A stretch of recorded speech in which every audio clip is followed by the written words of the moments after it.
king.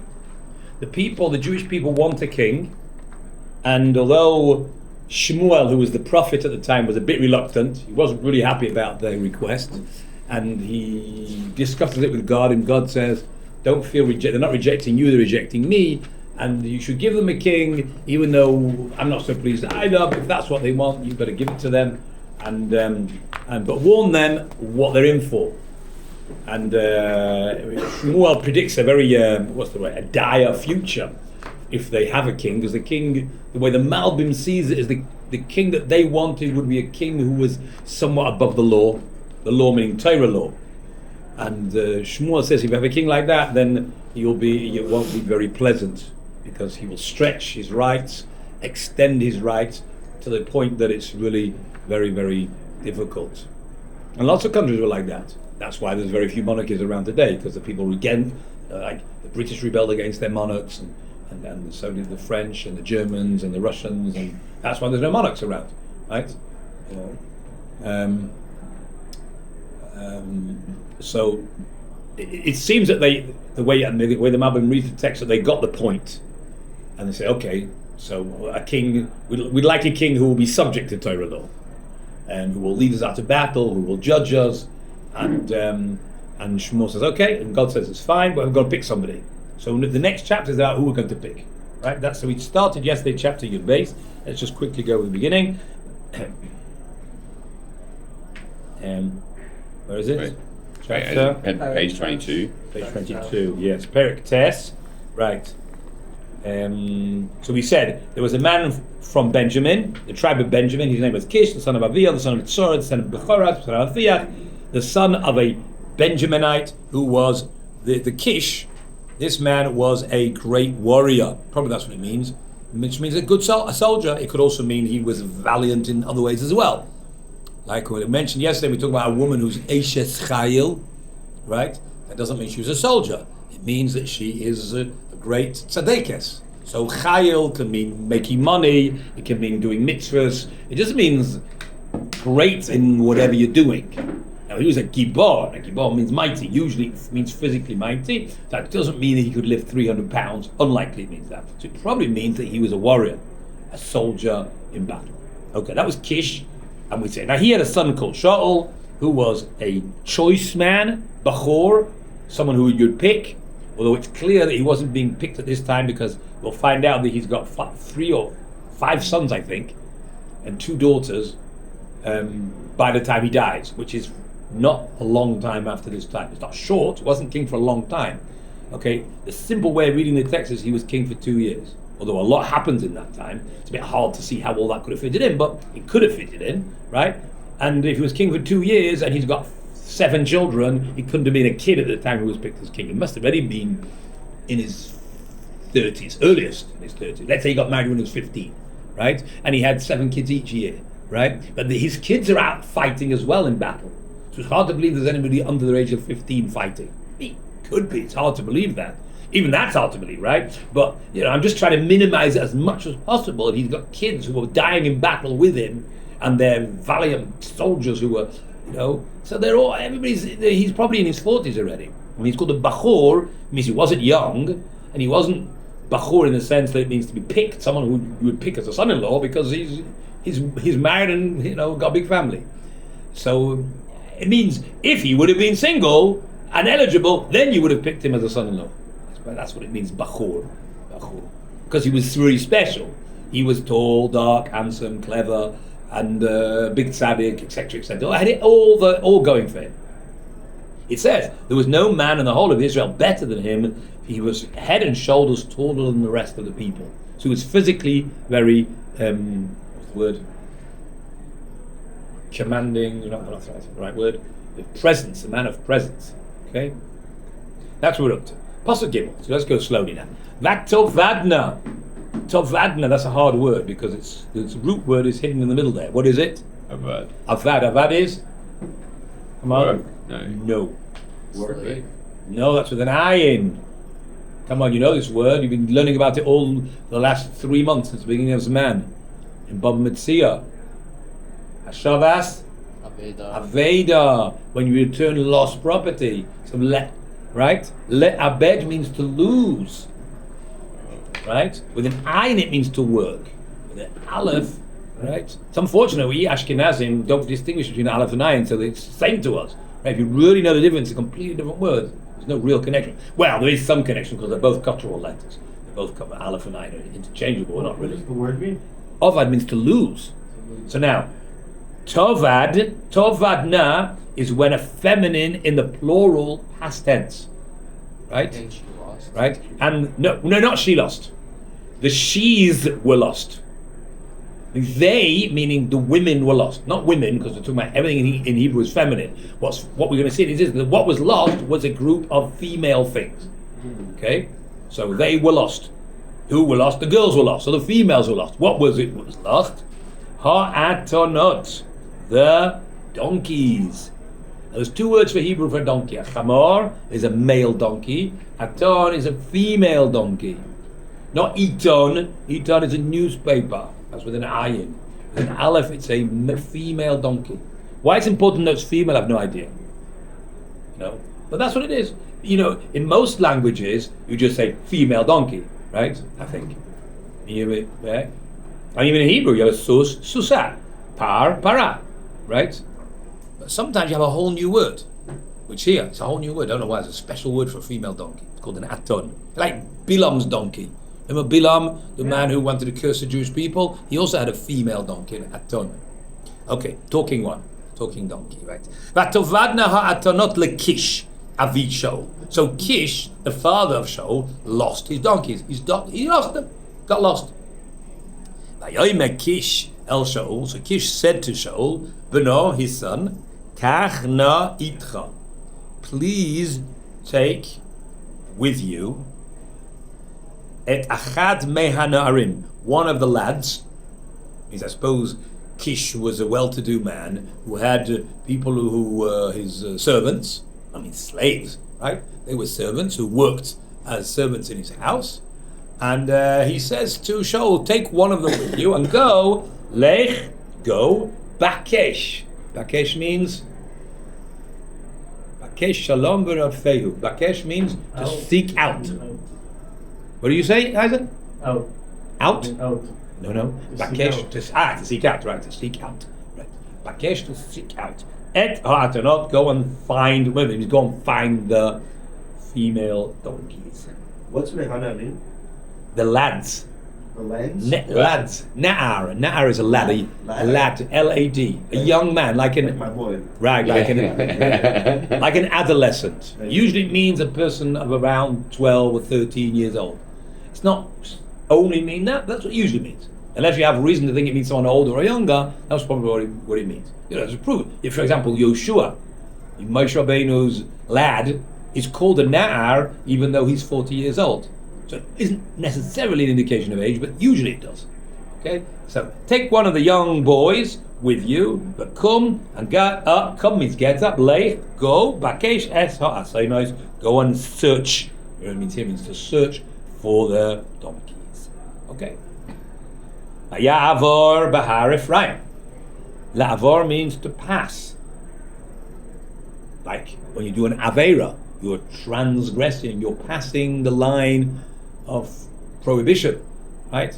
Up to here you're allowed to go. So Vaya'avor means to pass.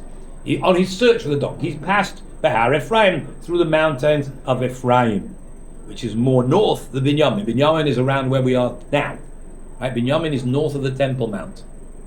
Okay, we're actually in Yehuda because we're south of the Temple Mount at the moment, right? A little bit more north, 300 yards away from here is the border between Yehuda and Binyamin, and from there northwards is Binyamin. It goes on for about, 10 miles or whatever. It's not very big, Binyamin, 20 miles, and then you get to the region of Ephraim. So they're going north to the mountains of Ephraim.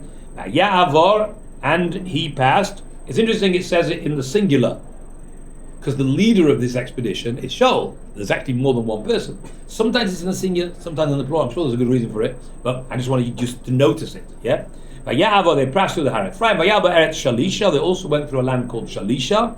I don't know why it's called that. Shalisha sounds like something to do with three, but that's the name of the area. V'lo matza'u, and they did not find. See, here it's now in the plural. Vaya'avru, now it's in the plural. Be'eretz Sha'alim. They also went through the land. They traversed. That's the word. They passed through the land of Sha'alim. V'ayin, and ayin. That's with an ayin. This is with an aleph. Ayin with an ayin is an I. Ayin with an aleph means naught. N-O-U-G-H-T means nothing. When you say yesh me'ayin, God created ex nihilo, which means from nothing. Yesh means there is, ayin means there isn't. So it means they went through and there was nothing. It means there was nothing there either. But ya'avor, now it's gone back to the singular. I'm sure the Malbim will have something to say about this. That's the Malbim's forte of noticing these slight nuances in the text and having a very ingenious explanation of why it should change. Because there's probably no tradition in Chazal. Chazal, you generally speaking, don't go into such detailed discussions of the Psukim in Tanach, and he will often have an ingenious, but I don't ever recall seeing an idea. Vaya'avor be'eretz Yemini. And he passed through the land of Yemini, that means the land of Binyamin. It looks like they're on the way back. Yemini is the land of Binyamin.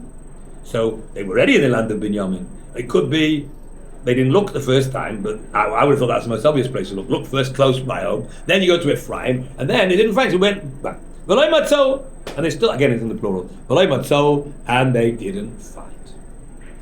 Tough. Heima bo be'eres tzuf.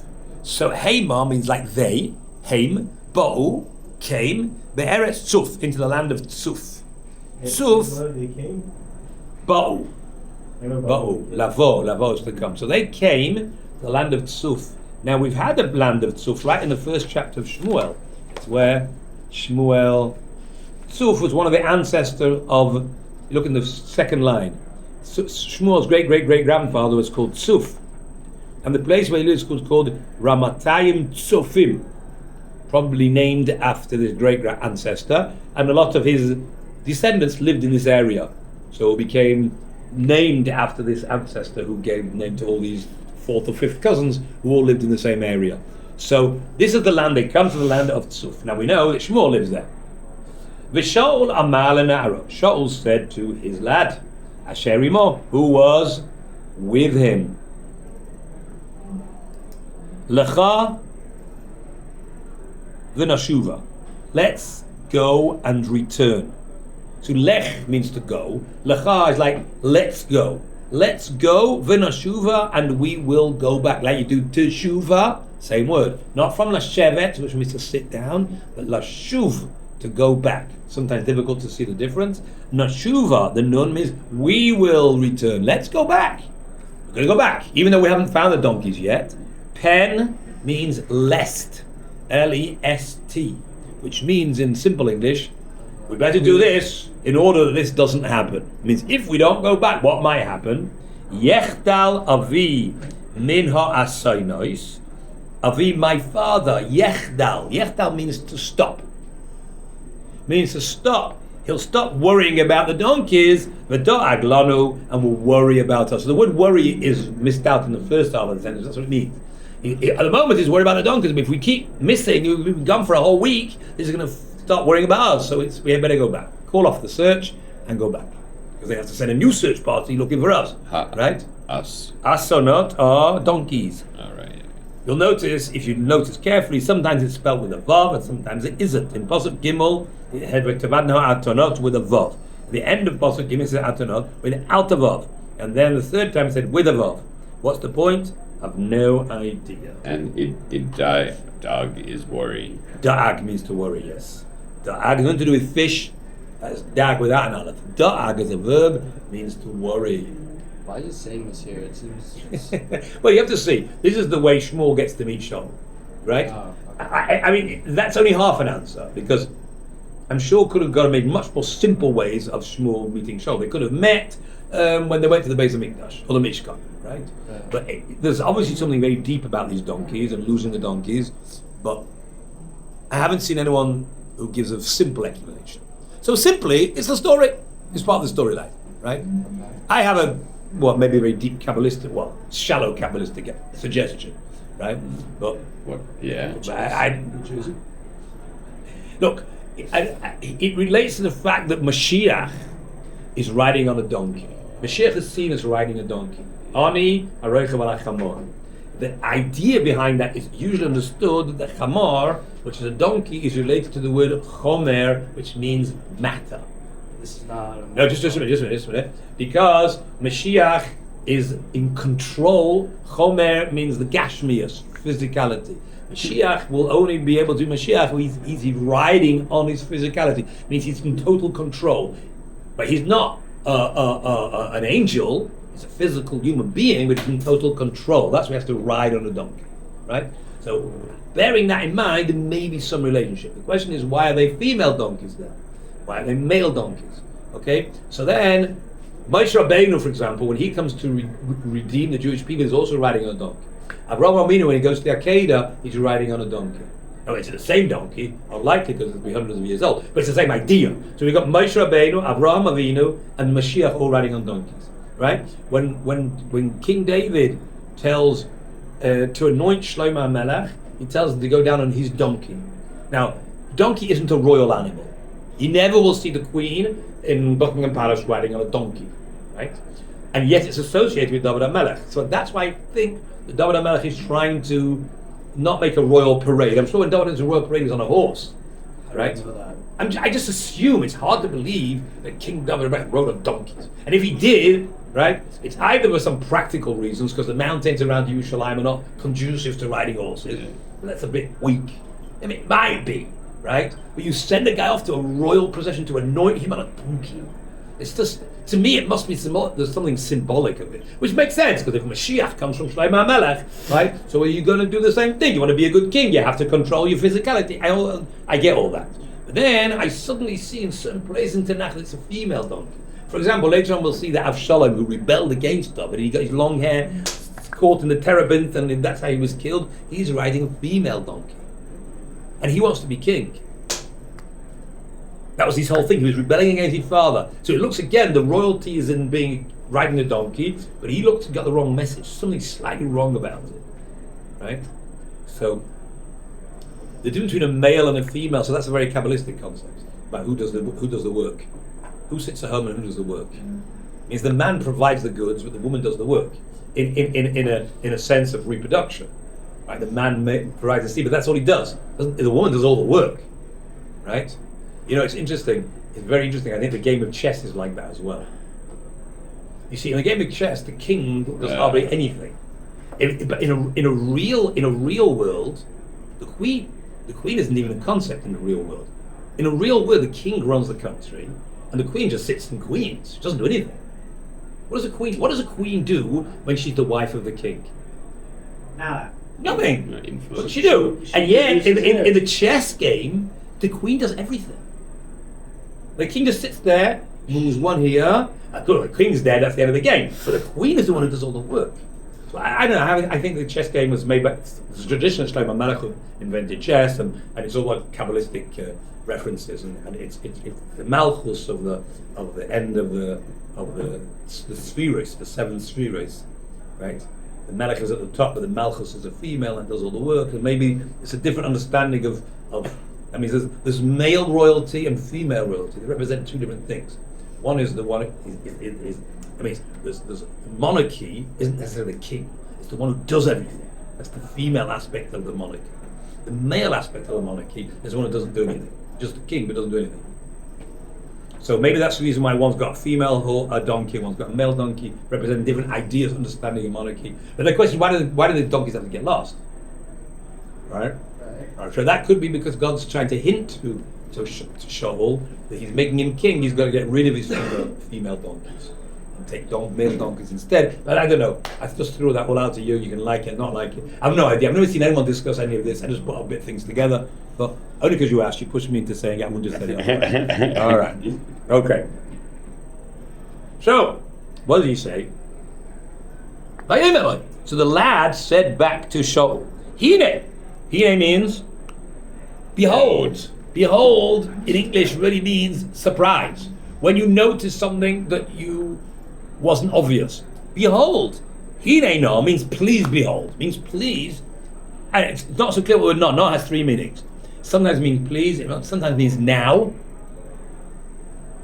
and it sometimes means half cooked, but it doesn't mean that here.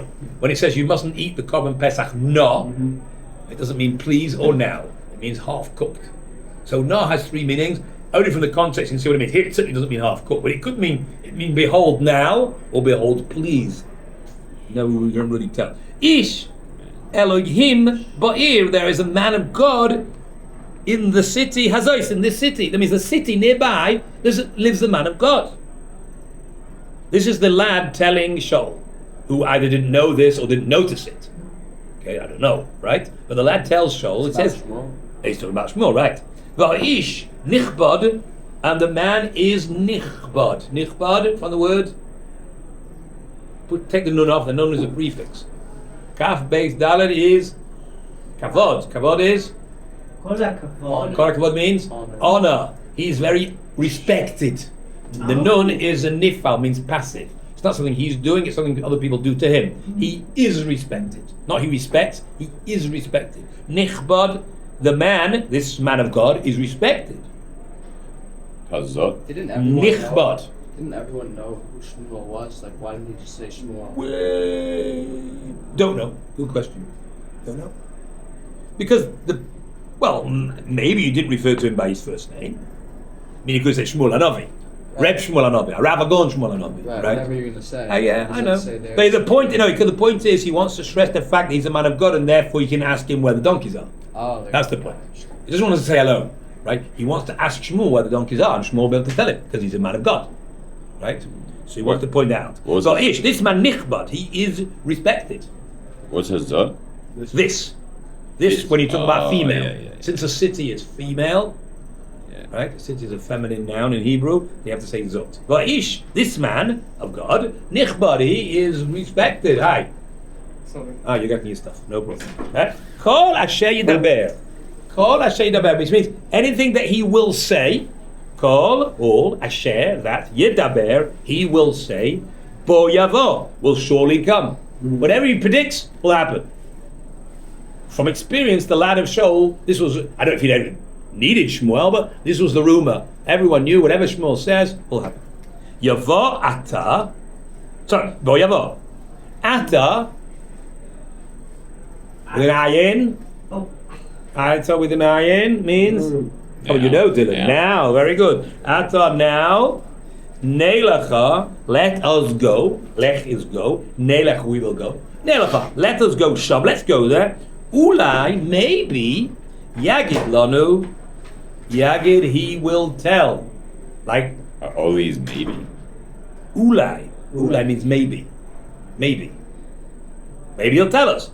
Now, it wasn't that the lad had any doubts about Shmuel's ability to tell them, but yes, whatever he says will come true, right? But maybe he doesn't have time, maybe he's too busy, right? Seems like a waste Right? of his time. Yes, it's actually interesting. I think that Balatanya asked this question, right? It's what people do with their profits. You go to the police when you lose your donkeys, right? Profit.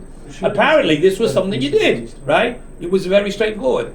I mean, today you wouldn't give to a god ladar for that, but it is the profits. So he just can see where they are. So, okay. Maybe he'll tell us. Es darkenu, our way, means which way we should go to find them. Asher halachnu aleha, that we have gone on. That doesn't mean tell us the way we've come. We know the way we've come. It means he'll tell us the route, which is the way that we've gone on, should take us. We've gone on a journey to look for the donkeys. That's the journey that we've gone on. He'll tell us which way to go on this route.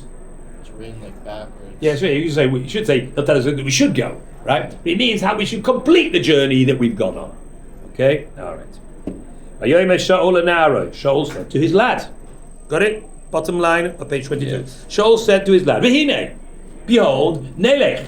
We'll go. Okay, let's say you're right, we'll go. Uma Navi Laish. Now, it's an interesting play on words. The word Navi often means a prophet. It doesn't mean they're here. No, it doesn't mean they're here at all. It means what will we bring? The nun is a prefix for we. Be is like bo, lavo, right? What will we bring?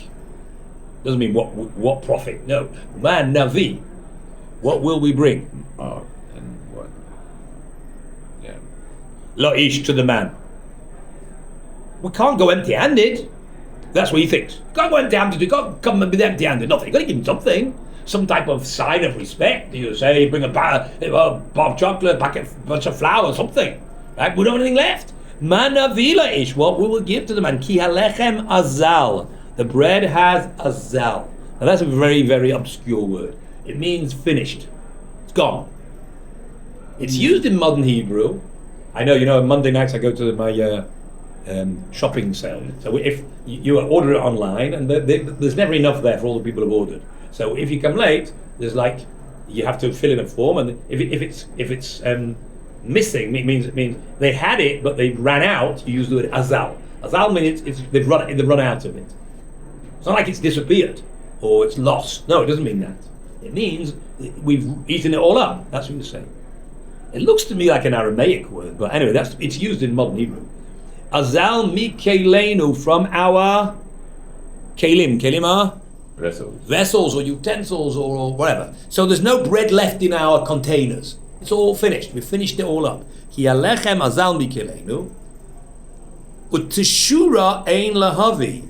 Teshura is another word for a present. I don't know why there are so many words in Hebrew for present. You can say shai, which is like quite a common name. Shai means a present. Matana is a present. And teshura, there are obviously nuances. We believe there are no real synonyms in Hebrew. So they're slightly nuanced, different, but I don't know. Teshura ein lahavi leish ha'elokim. There is no present because we can't even give him a sandwich. Right? We've got nothing. We run out of food. What we're going to give him? Leish Elohim ma'itanu. What's with us means, do we have anything else to give? Ma'itanu. What's with us? Okay. The lad continued. Laosif means to do more. He didn't give in. He answered him. La'anot, to answer. Eshol. This is what he said. Hine, behold, nimtza biyadi. Nimtza, from the word elu metzios, which is what you're learning in Shiva, right? That means Hashavas Aveda is the mitzvah too. Right, so metzios is when you find. So nimtza means it is found. The nun is not a prefix as in we, but as in nun, and the nifal meaning the passive. Matzah is to find. Nimtza, it was found. So nimtza, it is found in my hand. Reva shekel kesef. Reva is Reva. Quarter, very good. A quarter shekel, a quarter of a silver shekel. So in America you have a coin called a quarter, right? Yes. In English you don't have such a thing, right? Okay, but here there was a quarter, apparently there was a coin called a quarter of a shekel. I've got a quarter of a shekel in my pocket. Well, it doesn't say pocket, right? It says in my hand, but it probably means in his pocket. The nasati, and I will give. Right? Nasati means I gave. The nasati, and I will give. Leish Elokim, to the man of God. That's it. Look, we don't have any more. We've got something. It's strange, to me it's a bit strange custom. You couldn't come empty-handed, you had to give the prophet something. You came, but even a quarter of a shekel, that's enough. Even that's enough. Fine, you gave something. Right? But to come with nothing, that's out of place. Don't really know what the idea is. Why do you even suggest bread in the first place? Why didn't you just go straight to the... No, that was Shaul's idea. Shaul said, what we're going to give. Shaul didn't know. The guy said, I've got a quarter in my pocket, we'll give that. And that'll be fine. I don't know where this philosophy came from that you had to give that, but it looked like it was unacceptable to come empty-handed. I mean, sometimes come for Shabbos, they think you can't come empty-handed, you come as a guest for Shabbos. You have to bring something, a bottle of wine, you have to do something. It's nice, right? But to come to the prophet, the covenant. You come to prophet, man of God. What does he care about half a shekel? He's not going to give. He's not going to make it rich. He's not interested in being rich. It looks like there's something more than that. It's like, to me, it looks like it's a way of connecting with the soul of the prophet. You have to give something of yours to make you one, and then whatever he can read into your soul. I don't know how these things work, but imagine it's something like that. It's a bit. I know by Hasidim it's the same thing. When you come to the Rebbe, you have to, and you give a kvittel, you have to give a pigeon. And again, a pigeon, not a pigeon, from Hebrew, pidyon. Pidyon means a redemption. It means some type of money. But the Rebbe doesn't get rich from it. It doesn't have to be big. It's just it's symbolic of giving something of yourself, and maybe it's a way of uniting the soul. It comes from this idea. Okay, that's certainly what the custom was. The Higid Lano, and he will tell us Estarkenu, our way. Okay. Now we have a pasuk which is really been added in by the author. It's not part of the story, which is the following information. Lefanim. Lefanim means right, sort of before, right, but it means this is how it used to be. In the past, lefanim means when you're reading this story, it's not going to be true anymore what I'm telling you, but this is how it used to be. It used to be, B'nai Yisrael, amongst Jewish people, Ka Amar Aish. This is what a man would say. This is how it used to be. Belechto, when he went, Lidrosh Elokim, to seek God, to inquire, like a drosha, to try and understand, to get a message from God. What would you say if you were going to get a message from God? Lechu, let's go. V'neilcha, and we will go. That's like, let us go. I don't know really what it's really repeated. Lechu v'neilcha, let's go and go. Ad haro'eh, until the ro'eh. A ro'eh means, come on, lirot, to see. So a seer, S-E-E-R, a person who sees. So the custom, that means Hebrew, when you would say to me, you're going to a prophet, you wouldn't say the word prophet. Obviously, you spoke Hebrew. You didn't say that, you said the ro'eh. That was the word they used to use. Is this the same context that we say Rabbi Leader? The Lechu B'Nacha? It's probably where the author of the Chadodi got it from. You got it from here? Probably. So is it same? I imagine all the words in the Chadodi are taken from some scripture somewhere. You just have to be clever enough to spot where they come from. So it could be, though, it's exactly the same But words. it's meaning the same thing? Yeah, It's in the let's same go. context? Yeah, but it comes in other places as well. It doesn't have to be from here. L'chud v'nel chabar Hashem. There's another pasuk in Tehillim somewhere. So it could be from here, it could be from there. Okay. So if you were going to acquire the word of God, you would say, let's go to the ro'eh. Ki lanavi hayom. Because to the prophet today, that means what we would today call a prophet in modern Hebrew, meaning the Hebrew that the author is writing this comment. Whoever's writing this comment is, nowadays we call them Naviim.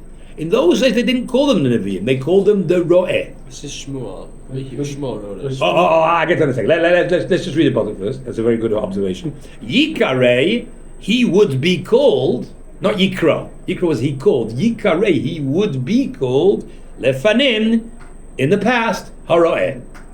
So they used to say, let's go to the Ro'eh, because what today we call the Navi, in the olden days, they used to say Ro'eh. And the reason why whoever wrote this pasuk is telling you this is an introduction to the next story. The next story, Shmuel, is called the Ro'eh. So it looks like whoever authored this is concerned that you're not going to know what that means. Ro'eh, what's the Ro'eh? Who ever heard of the word Ro'eh? So he wants to tell you before you start the story, you should know in those days, what we now call Navi, they used to call a Ro'eh. It's just another ancient Hebrew word for the same thing. So Sounds like someone added this after correct. Shmuel wrote It's it. that. Well, wait. Let's go through it. I hear your problem. Let's raise the problem and then we'll hear your answer. Right? Okay. So the question: who wrote this pasuk? Right? Our tradition is that Shmuel wrote the Book of Shmuel. At least this part of Shmuel. That's what it says in the Gemara of Aish. Okay. Now Shmuel died about 2 years after this story, so it's hard to believe that the words had taken on different meanings in those 2 years. Language evolved, which is what clearly the Hebrew language has evolved. We used to call our prophets in Hebrew a ro'eh, and now we call them a navi. Right? That's what it's saying. Okay? But how did that happen? And by the time between the time of this story and the time Shmuel wrote it, that was like a year and a half later, 2 years later. What, it changed in such a quick time? It could be. It's just unlikely. Right? What's more likely, as Moshe wants to say, is that somebody added this pasuk in. Now, who could it have been? It wasn't the printers. Probably was the redactors of the Tanach. It means whoever at some point in history decided which books should be part of Tanach, which books shouldn't be part of Tanach, right, was what we would call and that's why the editor of it.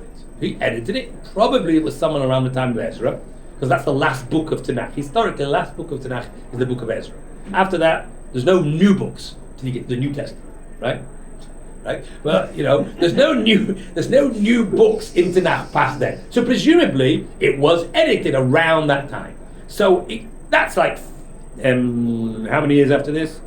500 years later. So that's not unreasonable. By the time Ezra comes along, they don't use this ancient, archaic word roya anymore. But the editors didn't want to change the text. They could have changed the text. They didn't want to mess with the text and change the word roya to update it to make it readable. No. Why do we change it? We're adding this comment, and now you'll know what it means. Could have been added as like a commentary, like Ross. Right, exactly. Correct. But no, it's too old for that. That means it couldn't have been that late. Because you have to realize we have a Greek translation of the Chumash, of the Tanach, called the Septuagint. Okay? So any fiddling that's been done to it by rabbis, right, must have been done beforehand. Because that translation, I imagine, you check it out, that translation will probably have this posuk in it in Greek. So it must have been done before that. Right? That's my assumption is that it was written by. See, if it was a commentary, then it really wouldn't have been put in. It could have by mistake been put into the text. No, I'm right? saying why wasn't it a commentary as opposed to adding it in? Oh, because the person. That's why I'm saying the person who wrote this commentary was probably the same person who was the author of Tanach, who his own books get into Tanach. So it's feasible that his commentary should be considered on the same level as. Just like Ezra wrote the Book of Ezra. And he put that into the Tanakh, so Ezra was entitled to write this comment and become part of that. No, it's clear that this is meant to be a comment. You can see that's not part of the storyline. There's the question who wrote the comment, that's it. So it's just hard to believe that Shmuel himself did it. It's more likely that Ezra did. Now you get into this other more difficult problem, which is the word Navi appears in the Torah. Right? Yeah. So does this pasuk really mean it wasn't used at all beforehand? It's really a modern Hebrew word, the word Navi. Now that's shocking, right? That means someone's fiddled with the words in the Torah. Could be it's just like there's. If they didn't want to fiddle with the words here, they could have just changed the words right to Navi, and no one would know any better. To me, it seems clear that the editors of Tanakh didn't want to fiddle with any of it. We've got other proofs that there are even verses clearly missing in the Book of Yeshua. There's no. I can show you the Book of Yeshua works out the refugee cities. And it says there's 4 and 4 altogether, it's 12. It says that. It says these 4 and another 4, altogether 12. And 4 and 4 doesn't make 12, right? Now we know what those other 4 cities are because they're written in Divrei Hayomim. So the editors of Tanakh could easily have added the other 4 and not have to cover anything up. It looks like they said, look, it doesn't say in our version of the Book of Shmuel there's something missing. We're not going to fiddle with it just because we know what it's supposed to say. No, that's what it is, and you have to be. We're honest. We don't fiddle with things. And here as well, they didn't fiddle with the words Navi. They left it the word Roya because that's what it said. And they wrote this comment, so you should know what it means. So why didn't they? So how did the word Navi come into Chumash? I don't know the answer to that. Possibly, it doesn't mean to say that only the word Roya was used. It could be they have slightly different meanings. They're not just another word for the same thing. But the word ro'eh is no longer used. The word navi was used. But in those days they also used the word ro'eh. So I explained the Vilna Gaon explains what is the difference between a ro'eh and a navi. The word navi doesn't mean to prophesy. It's from the word niv. Hebrew nun bet, which means to give a speech. In modern Hebrew you talk about a niv, it means an expression of speech. Like birds of a feather flock together. Right? You heard that expression? Okay, so that's an expression of speech. In Hebrew, it's called niv. So the word navi means to speak. A ro'eh is a seer, a guy who sees the future. So in English, when we say the word prophet, we mean a ro'eh, right? But the word navi really means a guy who gives a sermon, which is what prophets did, right? But it's got really nothing to do with prophesying. In the way we translate it. So it could be those are 2 different jobs. A Navi, who's a very spiritual man, can do one of 2 things. He can give a sermon, lots of people can give sermons, but a real soul-searching sermon will be for people who need directed. Now, our prophets, instead of being seers, which was their original function, they became guys who gave sermons because the Jewish people didn't behave. So you had Yeshaya and Yechezkel and all these great prophets who understand the Jews. If you don't do tshuva, then God's going to send you into exile. Now that's not really a seer, he's a sermon. So it could be that the function of these spiritual men changed to be primarily one, then became primarily the other, and that's why we turned them into Nevi'im who gave speeches instead of the guy who would tell you where your donkeys are, right? You don't need a guy who could give a good sermon to tell you where your donkeys are. You need the seer, the guy who can see beyond the walls. So it could be they originally had two jobs, and we sort of pushed them into one corner, and that's why they changed their name. Okay? All right. Got time still? Yes, you'll do one more puzzle. So let's go. That's the introduction. Again, who put it in? That's a bit unclear. Shaul HaNavi. Shaul said to his lad, Tov devarcha, your words are good. Tov, good. Devarcha, your words, good idea. Good idea. Let's go to the man of God. Lecha nelecha. Let's go. They went to the city. Sham Aish him where the man of God was there. Sham is there. Oh, that's a beautiful story. Heima Olim, they are going up. Ole, when it comes to move to Israel, it's called an Ole. Olim. Okay, so they're going up. But Maleh Ha'ir, on the ascent to the city. Right, most cities were probably built on a hill, so they were on their journey, they went up the hill to the city. Veheima, and they matzu Na'arot. They found girls. A Na'ar is a lad. Na'ara is a female lad. What's a female lad? A girl. A young girl. Usually it means young girls around the age of 12, 13, 14. Okay? Technically, it means a girl between the age of 12 and 12 and a half. That's a very technical sense. Okay? Then she gets a different name after that, but usually it means that sort of age. Right? Young girls. Yotz Aish, who are going out. It's describing in the present tense, as if it's happening now. Lish'ov Mayim, to do what? What did he say? To drink water? No. To get water. To get water, to draw water. Right? Lish'ov Mayim. It's exactly the same story as Rivka. She was going out to draw water from the well when Eliezer with his camels saw her. Lish'ov Mayim. Vayoimru, and they said lohen to them. Hayesh bazeh haroeh. Yesh means There is. Hayesh. There was. No. Is there? Is there? Very good. How do you know Oh, that? questioning hay. Questioning hay, right. And how do you know it's a questioning hay? Dylan, you know. The underline and two dots. Right, under the hay is not just a regular patach, but it's a chataf patach. It has two dots. That is indication that it is a question hay. Really? Yes. And also there's no dot in the yud. If the hay would have been the, then nearly always there's a dot in the next letter. If it can take a dot, there's certain letters that can't take a dot, like aleph, ayin, hey, ches, and resh. But if it's a yud, if it was really the, it can't mean the. In any case, it doesn't fit in. But it means it's a question. The two indications are A, it doesn't have a dot in the next letter. B, it has a chat of patach. Generally. Okay. If it can. Hayesh bazeh, that means is there. In this means in this city, which is funny because the city is feminine, so it should say bezot. Now maybe it means place. It means they're saying, see, there's a word missed out in the sentence. In this what? So if it says this city, it should be feminine. In this place, it could be it's masculine. Makom. Is there in this place haroeh the seer? So that's why the author had to introduce what does a seer mean? Seeing what? Oh, he's a prophet. Oh, that's what it means. Okay, I'm just going to carry on the next piece. It's such a beautiful story. But ta'anena oisam, and they answered them, means these girls, in the plural. But they all answered at the same time. It doesn't say one of them answered. They all answered. Batei marina, and they said,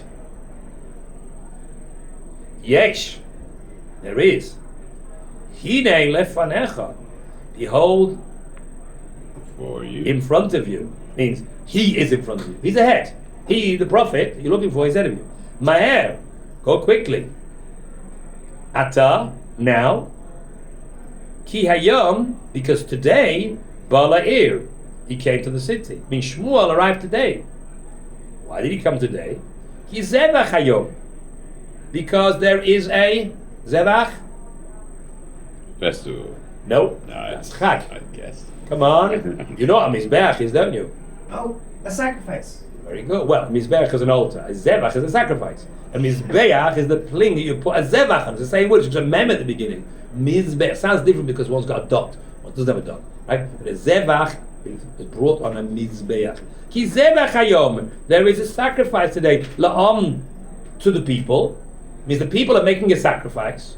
And Shmuel came today from where he was. I don't know why Shmuel was away, right? This is where he lived. We know he lived there. That's how they knew he was there. But he just came to this right today for the sacrifice, which the people are bringing babama on the platform. Bama means a platform, because they had their own altars. You were allowed in those days to have your own altar in your backyard or wherever. And each town probably had its own bama, and they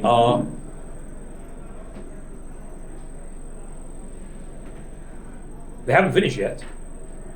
When you come to the city, Cain, thus you will find him. B'terem yale habamosa, before he goes up to the bama. Habamosa, to the bama. Lechal, to eat. Ki lo yochal, he won't eat. Ki lo yochal ha'am, the people won't eat. Ad ba'o, till he comes. Ki hu yivarech hazevach, he will bless the sacrifice. Achrei Cain, after that, yochlu hakruim, those who have been called will eat. Ata, and now, alu, go up. Ki oto, because he, kehayom, as clear as the day, tim so you will find him.